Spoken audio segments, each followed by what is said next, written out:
So hello everyone, कैसे हैं आप सब। निफ्टी बैंक निफ्टी के चार्ट एक बार देख लेते हैं। देखिए, निफ्टी और बैंक निफ्टी के चार्ट में भी क्या है कि 5 मिनट के टाइम फ्रेम पर लगा रखा है। कल अपने को कैसे काम करना है उससे पहले आपके आज के चार्ट को समझना पड़ेगा। आज के चार्ट में मार्केट ने जो क्लोजिंग की है वो क्लोजिंग पूरे दिन के ट्रेंड के बीच में क्लोजिंग किया है, जिसके अपर साइड अगर आप देखोगे तो 51,500 का नंबर दिख रहा है। लोअर साइड अगर आप देखोगे तो 51,000 का नंबर दिख रहा है। मार्केट में पॉसिबिलिटीज़ है कि मार्केट दोनों नंबर को ब्रेकआउट करके यहाँ पे इमोशनल गेम प्ले कर सकता है। तो इसमें काम कैसे किया जाए और किस तरीके से चार्ट को समझा जाए, तीनों फॉर्म में बात करेंगे। देखिए, सबसे पहले फ्लैट अगर मार्केट ओपन होता है, फ्लैट ओपन होता है इस रेंज के अंदर कहीं पे भी, तो मार्केट में ये जो सपोर्ट बना है नीचे से और ये प्राइस एक्शन बनता हुआ ऊपर गया, तो जो लोग सेल करके गए ऑलरेडी मार्केट ने उसको वार्निंग दे दिया, तो ये एक रिट्रेसमेंट कंसिडर कर सकते हो। ठीक है, उसके बाद हम क्या करेंगे, सेलिंग साइड के सेटअप को आइडेंटिफाई करेंगे। तो मार्केट क्या करेगा, डाउन साइड में एक बार आ सकता है। 51,073 का एक सपोर्ट आपको यहाँ पे दिख रहा होगा। उसके अलावा 50,879 का एक सपोर्ट यहाँ पे दिख रहा है। तो यहाँ पे आपको मैंने एक कंडीशन बताया फ्लैट में।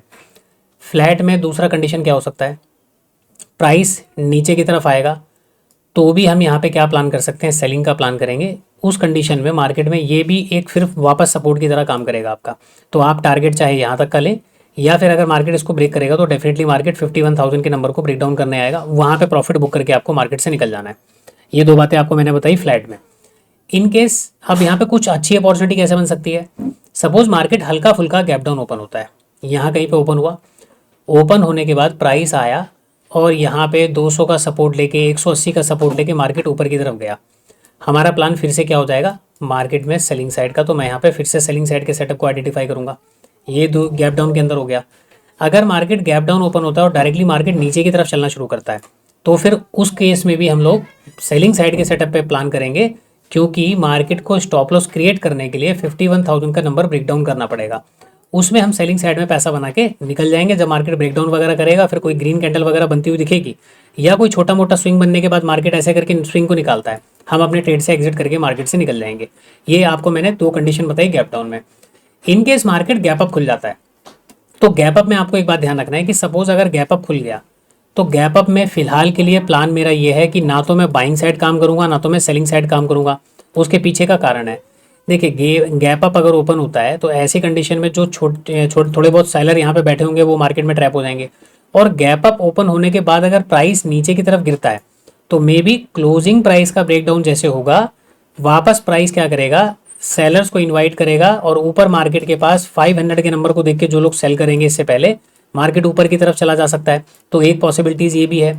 दूसरी कि मार्केट यहाँ पे ओपन होने के बाद नीचे ना आके सीधा ऊपर की तरफ जाता है। तो देखो, डायरेक्ट एसएल चार्ट में नहीं पड़े हैं, लेकिन पीछे जो पोजिशनल सेलर्स पड़े होंगे वो मार्केट हो सकता है कि उसको निकालने के लिए ऊपर चला जाए, तो मार्केट सीधा भी जा सकता है और 51,800 का ब्रेकआउट कर सकता है।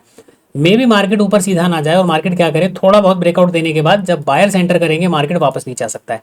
इसीलिए सेलिंग साइड में, बाइंग साइड में गैप अप की कंडीशन में आपको प्लान बनाना थोड़ा सा खतरा होगा। गैप अप कहाँ पे, 51,414 के लेवल के ऊपर, नियर अबाउट 450, 480, 500 के आसपास, ये थोड़ा सा डेंजर रहेगा। तो वहाँ पे अगर काम करना है तो रिस्क के साथ आप काम कर सकते हो, लेकिन वहाँ पे किस्मत ही साथ देगी ट्रेड में कि वो ट्रेड चलेगा कि नहीं चलेगा। इन केस मार्केट में कोई गैप डाउन ओपनिंग होती है तो मेरा प्लान फिर सेलिंग का ही है, क्योंकि मार्केट में अगर स्टॉप लॉस क्रिएट भी होने हैं तो 51,000 का नंबर ब्रेक डाउन होगा तो थोड़ा बहुत फॉल मार्केट करेगा, तो वहाँ पे 130, 140 या 150 पॉइंट के आसपास का मोमेंटम आपको देखने को मिल सकता है। तो ये कुछ प्रोबेबिलिटी है। इन केस मार्केट देखो अभी, क्योंकि ना मार्केट ने जो यहाँ से जो मोमेंटम किया है तो ये एक रिट्रेसमेंट है।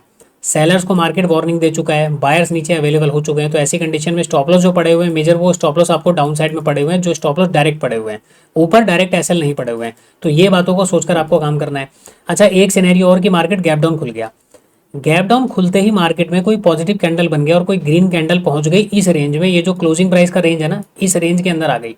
उसके बाद अगर मार्केट में कोई सेलिंग होती है तो आप क्या करो, सेलिंग का प्लान मत करना। अगर क्लोजिंग प्राइस का रेजिस्टेंस लेता है तो ऐसी कंडीशन में जैसे स्विंग वगैरह का ब्रेकडाउन हो गया, मार्केट आपको दिखे ना कि मार्केट ने इस वाले स्विंग का ब्रेकडाउन कर दिया, तो देखो सेलिंग करने के लिए करोगे, उसमें आइडिया नहीं है कि मार्केट 51,000 के पास जाएगा कि जाएगा। हो सकता है मार्केट यहाँ पे ब्रेकडाउन करे यहीं से, या फिर इस वाले स्विंग का ब्रेकडाउन करके वापस मार्केट ऊपर निकल जाएगा और 500 के नंबर को टारगेट करने निकल जाएगा। तो ये भी पॉसिबिलिटीज होती है।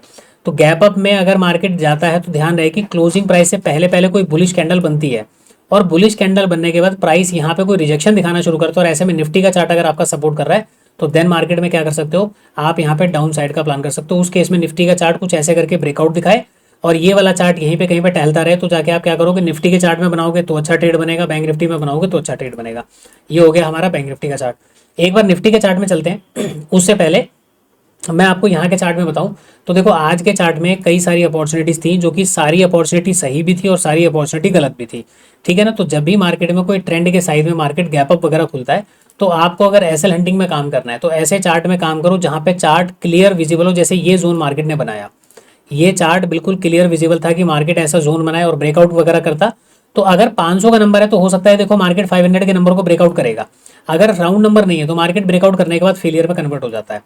जैसे कि निफ्टी के चार्ट में अगर आपको देखोगे, यहाँ पे निफ्टी के चार्ट में जो पोजीशन बनी हुई है वो इसी तरीके की बनी हुई है। यहाँ पे क्लियर आपको एक जोन दिखाई दिया जहाँ पे मार्केट में बायर्स के सपोर्ट पे बायर बैठे थे, और जैसे ही ये ब्रेकआउट हुआ मार्केट में यहाँ पे एक सेलिंग आपको देखने को मिली। तो इस तरीके के चार्ट में काम करेंगे। फिलहाल कल के लिए निफ्टी के चार्ट में ऊपर अगर आप देखोगे तो 24,000 का एक राउंड नंबर है, 23,880 का एक रेजिस्टेंस हमारे पास पड़ा हुआ है, नीचे सपोर्ट है 23,684 का, ये एक छोटा सा सपोर्ट है। अगला सपोर्ट आपको मिलेगा 23,569 के आसपास। अब यहाँ पे काम कैसे करना है, देखो नीचे मार्केट ने डबल बॉटम बनाया हुआ है, तो ये बायर्स मार्केट ने बिठा रखा है। और ध्यान रहे कि ये जो मोमेंटम आया है जस्ट ये इसका रिट्रेसमेंट है। तो चार्ट कैसे काम करेगा, कुछ इस तरीके से चार्ट काम कर सकता है। तो हमारे पास नीचे सेलर बायर्स के स्टॉप लॉस हैं, बायर्स को टारगेट करने के लिए हमारा प्लान रहना चाहिए। तो इन केस इसमें फ्लैट में हल्के फुल्के गैप अप के अंदर मार्केट में हम सेलिंग साइड का काम कर सकते हैं। इन केस बड़े गैप अप में मार्केट अगर ऐसे करके निकलता है तो केवल बायर यहाँ पे काम करने आएंगे। उस साइड में मार्केट देखो बड़ी बड़ी कैंडल्स बना के जा रहा है, तब तो आप शांति से बैठे रहो। छोटा मोटा कैंडल बना के, यानी कि बाइंग की कैंडल छोटी बन रही है, सेलिंग बड़ी होती है, फिर बाइंग छोटी होती है, सेलिंग बड़ी होती है, तब जाके आप क्या कर सकते हो, यहाँ पे कहीं पे जाके मार्केट में ट्रेड बना सकते हो डाउन साइड का। उसमें फिर टारगेट आपको इसी वाले जोन के आसपास पे कहीं पे रख के चलने पड़ेंगे। ठीक है, बड़े गैप अप के अंदर। तो बड़े गैप अप में निफ्टी के अंदर भी थोड़ा सा डेंजरस रहेगा, बट हाँ इस एरिया के अंदर कहीं पे भी ओपन होता है तो हम सेलिंग साइड में ये डबल बॉटम वालों को कैप्चर करने के लिए डाउन साइड का प्लान बनाएंगे। अब डायरेक्टली मार्केट अगर गैप डाउन ओपन हो गया तो प्राइस का स्ट्रक्चर कुछ ऑलरेडी ऐसा बन चुका होगा, तो उसमें फिर हो सकता है कि थोड़ा बहुत मार्केट अगर ऊपर की तरफ चलता है तो फिर आप डायरेक्टली यहाँ पे सेलिंग साइड का प्लान बना सकते हैं। ठीक है, फिलहाल निफ्टी के अंदर देखो बाइंग साइड का अभी तो कोई नहीं है, क्योंकि बड़ा गैप अप या बड़ा गैप डाउन हमारा काम खराब करेगा, उसको आप अवॉइड करके चलें। फ्लैट या नियर बाई अगर रेंज के अंदर खुलता है तो ही मार्केट में हम काम करेंगे। ठीक है, तो फिलहाल अभी के लिए इतना ही, मिलते हैं किसी नेक्स्ट वीडियो के अंदर।